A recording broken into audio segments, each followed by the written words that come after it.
is to finish the cab, ready for paint. So doing the bodywork, I've came across a bit of a hump in the road, a massive hiccup. Basically, the door was sagging and I thought, oh well, it'll line up once this bumper's in, which in theory is true, but it made me look at the hinges a little bit more and realise that behind the actual hinge itself, the metalwork on the cab has cracked, so it's actually pulled away. So the hinge is pulled away, which is, if you can imagine a door, the whole door's now kind of lower at the bottom here. So the reason I originally didn't take the doors off was because all of the bolts were seized, but obviously I've got no option now. So I've had to, yesterday, off of camera, drill them all out. So basically run a drill through. Now I've obviously tried MAP gas, heat. I haven't got oxy settling here.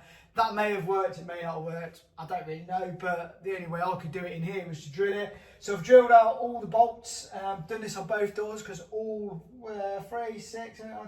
12 bolts were seized completely. And that's allowing me now to get to this metalwork here. So this is realistically the only metalwork on the whole cab I haven't touched, and now I'm obviously going to be doing it. So we'll be able to clean off all the surface rust. I need to break off, there's basically some triangles that sit in the A-pillars, and they do move very slightly, as you probably hear, but they've got like a cage on the back, so they're actually sat in something to stop them from falling out. So I need to somehow break the cage off the back to get these triangle plates out to remake some from scratch. What I'm going to do is I'm going to cut the correct shape, get some 5mm steel, weld some M8 bolts. I'm going for obviously metrics are in the UK, and M8's the closest it's going to fit through the hole. So I bought some M8 countersunk bolts, hardened 10.2 bolts. They're en route. I won't get them until later next week. But yeah, essentially I've just got to remake the plates at the back. The front section I'm probably going to cut.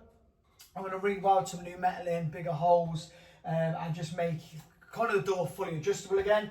I've got to do that on both sides. It's probably like a day or two's work. I'm not going to record it because it's kind of pointless stuff.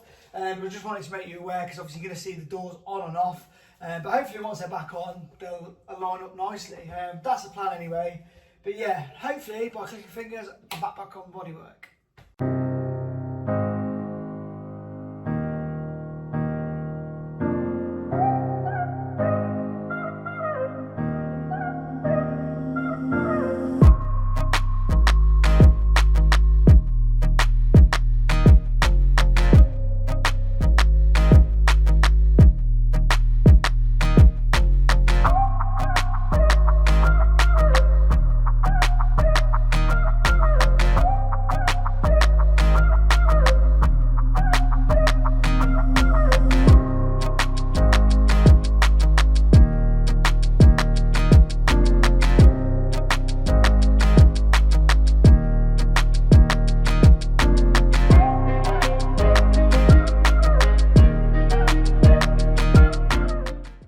Apologies for the unflattering angle, but I just kind of wanted to get the camera in so you can kind of see what I'm working with in terms of the interior design.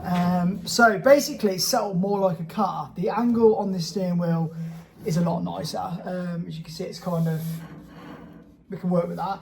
We've obviously got the wheelwood pedal box in. Now that's a bias pedal box, I don't know if you can see down here. So we've got nice clearance, obviously on the clutch brake. The throttle pedal or accelerator pedal isn't in yet. The reason being is because I'm not overly sure that this central section is going to be able to be used. It's obviously the original one, but I don't know where the BMW engines are going to fit. So it might mean I've got to make a brand new one of them. So it's kind of pointless in me making any of that section at the moment. And obviously with the front section, which hopefully you can see is a massive hole. So there's no point in mounting that. Similar with the gear stick as well, and obviously the handbrake, those are all going to be central on the vehicle. So none of those are mounted at the moment. Everything kind of left and right of that has been done. So yeah, pretty much ready for paint. I'm happy with this. Obviously the column, it's not in clocked the correct way. So obviously the tilt will tilt in a weird position, but as you can probably see, I can adjust the steering, tilt all over the place. So that'll be handy for kind of if you have someone in taller than me. Obviously the seat will move back as well. It's just set up at a weird angle at the minute, and I've got no electrics to the seat. So for the time being, I've just got to sit where I'm sat. But when it's all wired up, we're going to be able to move the seat backwards and forwards, tilt, etc. I think it lifts as well from memory. And yeah, this is spot on. The other thing which is pretty cool as well is the bottom of the column. which is something I was modifying. Now comes out in a different area. As you would see here, that's obviously the bottom of the column, and then we can just UJ straight off that, probably down and possibly under. I'm not overly sure on that just yet. I mean, it's a front mounted rack, so it might not be so bad. My last COE that I did, it was a good COE, to be fair. It's on my YouTube channel. It was a Chevy. I had to do the column pretty much straight down. I think it came back on itself, actually. I'm sure it went down and went back. But I was using a jag clip, which was rear mounted. This is obviously running my own custom clip to run 8-inch bags, but it's using a Mustang rack and it's mounted on the front. So in theory, it should be quite a good, well, I hope not, it should be quite a good route for the steering column. Whatever you call it, the bit in between, the metal bit in between. But yeah, that's it as it goes. So I'm going to strip it down now. I've got some pinholes I need to sort out in the filler, and then we're pretty much ready, prepping for epoxy prime. So let's go.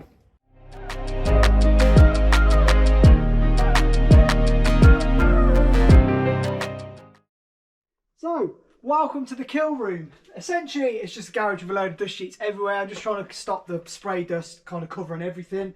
Also trying to keep the floor as clean as possible, because I don't want a load of dirt sticking to the paint. It's never going to be a perfect paint job. But that's where sanding and polishing comes in, so we're all right. But yeah, basically, I've seam sealed off camera last night. I know obviously these don't normally have seam sealer on, however it is now in the UK and I want to protect it for another 75 years, so kind of doing the best job I can at the minute. Tack clothed it all off, it's ready to kind of smash some primer.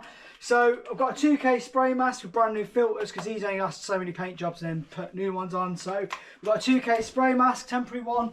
Ideally a little air fed, but realistically I'm not going to get that in here. Primer wise, going for a 2K epoxy, so it's a filler primer, brand called MIPA.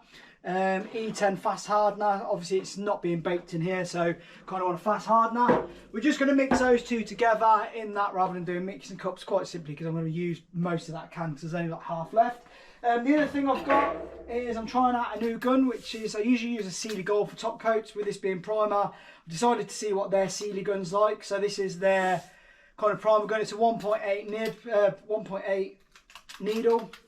We're going to go full send with it. So yeah, essentially I'm going to chuck everything on time lapse. I can't promise you're going to be able to see anything, because I think it's going to get really dusty in here quickly. But yeah, let's just see how it goes. Let's go.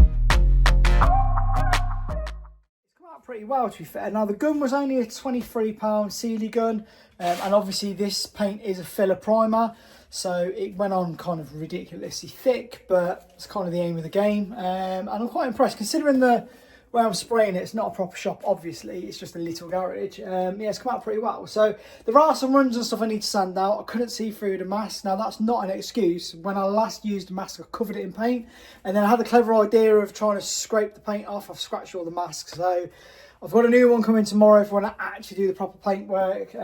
So yeah, not using the mask as an excuse for pants paint, but kind of is really. So yeah, this is how it is. So tomorrow the plan is to rest this back bit on the floor, which will allow me to then seam seal the underside, and then 2K epoxy that. And then once that's fully cured, because it'll be sat down already, I can then shoot some Raptor paint. So I'm going to do obviously 2K Raptor underneath. And then I can carefully put it back up like this again. Obviously if there's any scratches in that, I can kind of address that, I can repair that kind of paintwork, and then I can spray the 2K red. Now the 2K red is a direct to metal, so even if I have scratched through, it's only a case of just sanding it smooth, and then I can obviously just shoot the red straight over the top of if there's any damage there.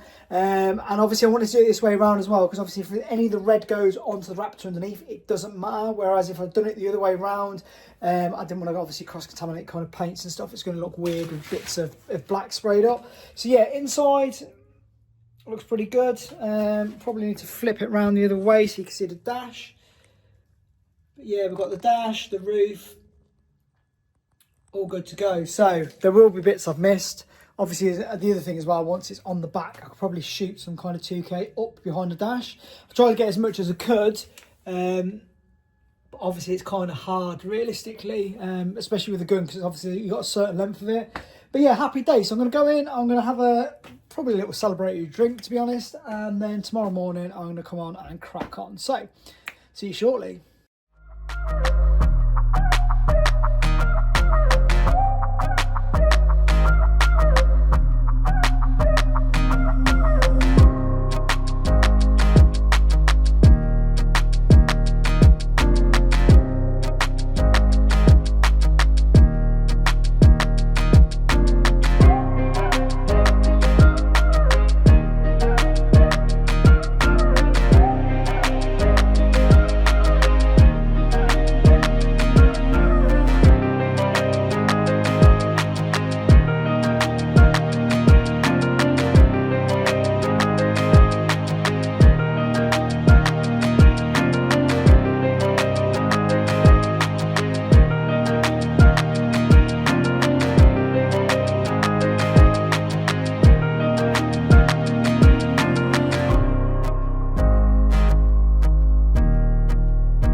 After that last clip, I broke the GoPro mount, which means I couldn't get a time lapse of me laying out the epoxy paint.